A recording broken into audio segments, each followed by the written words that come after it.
자, 본격적인 토크로 넘어가 볼 텐데요. 네. 혁수 앵커, 2주에 준비한 소식은 뭐니? 네, 이번 주 2주의 머니에서는 글로벌 경제의 새로운 금융 인프라로 진화하고 있는 디지털 자산의 이모저모를 파헤쳐 보도록 하겠습니다. 스테이블 코인으로 결제해 보신 분 계신가요? 오! 네, 교수님. 결제해봤습니다. 스테이블 코인이 연동된 카드가 있습니다, 이미. 아, 이미 있어요? 예, 지금 한 1년 됐는데요. 아니 우리 박준호 기자가 네네네. 그거 미국에 가서. 그거 카드 만들어가지고 결제했었잖아요. 맞습니다. 아, 그게 우리나라도 지금 이미 하고 있군요. 네, 야, 아니 근데 사실 우려되는 지점도 있긴 하거든요. 네. 아직 우리의 자산을 보호할 수 있는 법이 있는 것도 아니고 어떻게 믿고 씁니까? 그러니까 이게 입법이 되기 전에 스테이블 코인이 이미 활용되기 시작했고요. 또 미국과 결제할 때 무역 결제용으로도 이미 사용되고도 있습니다. 다만 이게 법이 확정되지 않았으니까 법이 유리하지 않은 방향으로 바뀔 수도 있잖아요. 네네. 불안하잖아요. 네. 그러니까 가장 대표적으로 스테이블 코인을 사업하고자 하는 사업자들에게 굉장히 불편함이 있겠죠. 그래서 디지털 자산 기본법은 예를 들어 토큰을 발행한다든가 토큰을 유통한다든가 공시한다든가 상장하기까지 이 생태계 전체를 포괄하는 기본 법안, 스테이블 코인, 디지털 자산의 바이블이다라고 볼 수 있는데 안타깝게도 지금 이 법을 입법하는 계획이 있었는데 1분기 때 이게 연기됐어요. 무산됐어요. 아. 그러니까 많은 업계에서는 그러니까 이 규제나 제도적 장치가 마련되지 않으면 그리고 그 제도가 바뀌면 사업이 무산되거나 그냥 멈추거나 할 때도 많이 있거든요. 예, 예. 그런 관점에서 이 스테이블 코인이라는 새로운 시장, 미래 시장을 우리가 선점하고 또 이것을 개척해 나가기 위해서는 이 제도적 개편이 빨리 이루어지면 좋겠다는 생각을 좀 해보고 싶습니다. 자, 지난해 정부가 원화 스테이블 코인 제도화에 힘쓰고 있다는 얘기를 저희 장르가모니에서도 전달해 드린 적이 있었는데 그게 다 무산된 겁니까? 네, 크게 보면은 두 가지 쟁점이 있는데요. 네. 하나는 발행자 부분이고요. 하나는 거래소의 대주주 부분입니다. 원화 발행 스테이블 코인이 예를 들어서 1코인이면 1,000원, 1코인이면 100원. 이건 늘 가치가 똑같아야 되잖아요. 네. 그러면 이걸 누가 발행해야 과연 안전할까라고 하는 이 발행자 자격을 두고 지금 정책 당국이 합의를 이루지 못하고 있어요. 업계에서는 어느 정도의 자본금을 가지고 있는 핀테크 회사나 기술 회사, IT 회사들도 충분히 할 수 있다라는 입장이고요. 한국은행 같은 정부 당국의 입장은 안정성을 가지려면 적어도 발행자 그룹의 50% 플러스 1주라도 은행이 참여해야 돼라는 입장이에요. 그럴 수가 있겠네요. 예, 그래서 은행이 주도할 거냐, 민간이 주도하게 내버려둘 거냐에 대해서 아직 합의가 되질 않았어요. 자, 두 번째는 코인을 우리가 믿고 거래하려면 거래소는 튼튼해야 됩니다. 예.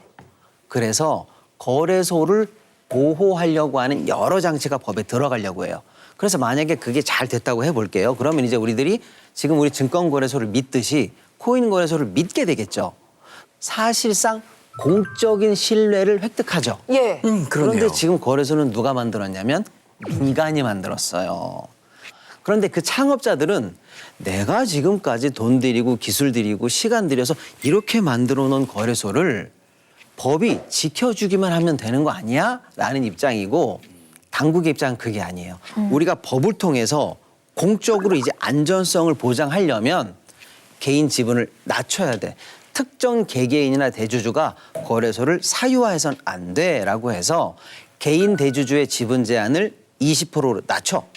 법인 대주주의 지분을 34%로 낮춰라고 하는 걸 정부는 검토하고 있어요. 그럼 갑자기 이 법이 통과되고 나서 지분을 내놔야 되는 상황이에요. 그렇죠. 이 부분에 관한 쟁점이 아직 해결이 되지 않았습니다. 근데 듣고 나니까 사실 뭐 금융당국 입장도 이해가 되고 사실 이 거래소 문제에 관련한 입장 차이도 이해가 되고 이게 뭐 어떻게 답을 찾아야 될지 잘 모르겠거든요. 자, 두 가지 중요한 포인트를 좀 들어볼게요.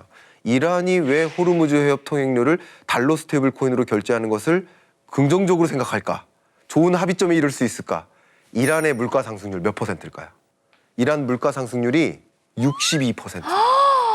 우리나라 물가 상승률이 2.2%예요. 엄청 높은데요? 물가 상승률이 이렇게 높다는 얘기는 그 나라의 돈의 가치가 완전 당연히 전쟁을 치르는 나라인데 그 나라 돈을 갖고 있고 싶겠습니까? 예. 차라리 안정적인 통화, 달러로 받는 게 유리하겠죠. 그런 면에서 가는 겁니다. 그러면 이렇게 우리나라 통화가 완전히 대체되고 달러화가 된다면 무슨 문제가 있냐면 한 가지에 미국 연준의 금리 결정에 따라서 우리나라 경제가 좌지우지돼요. 따라갈 수밖에 없는 입장이 그렇죠. 되겠네요. 우리나라가 마치 한국어를 잃고 영어를 쓰는 것처럼. 그러니까 이것을 막기 위해서라도 원화 스테이블 코인을 발행해야 됩니다.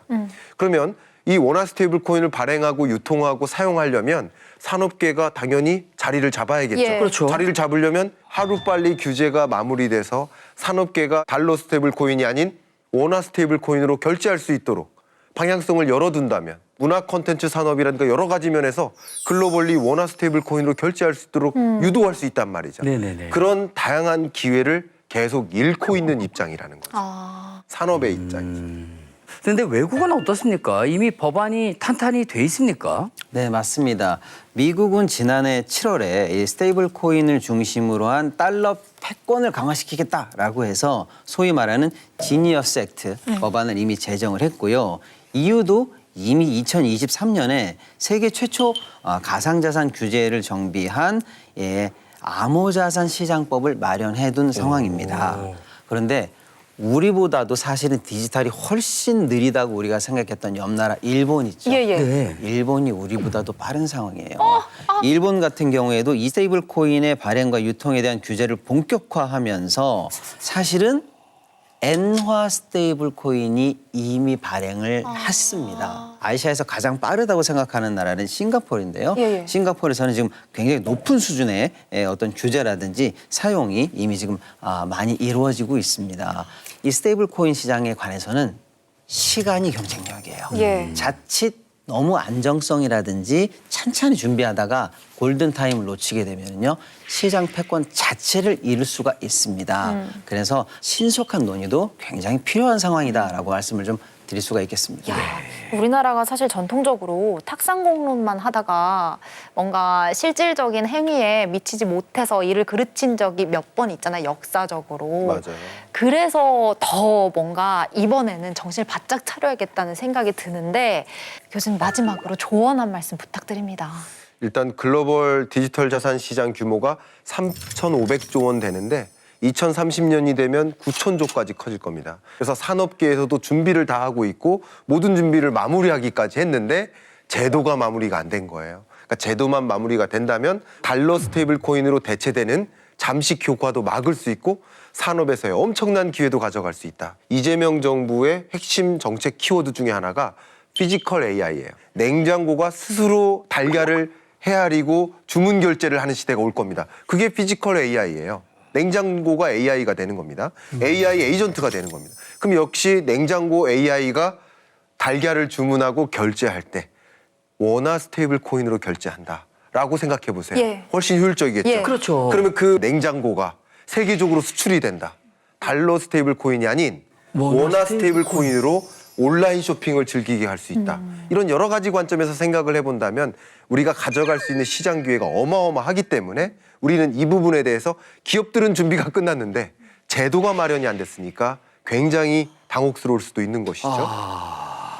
정말 많은 우리나라의 산업군이 지금 세계적으로 또 성장을 해나가고 있잖아요. 네. 이 모든 기업들이 세계 무대에서 마음껏 뛰놀 수 있게 되려면 진짜 그 어느 때보다도 제도적 뒷받침이 절실한 상황입니다. 빨리 마련이 돼야 할 것 같습니다.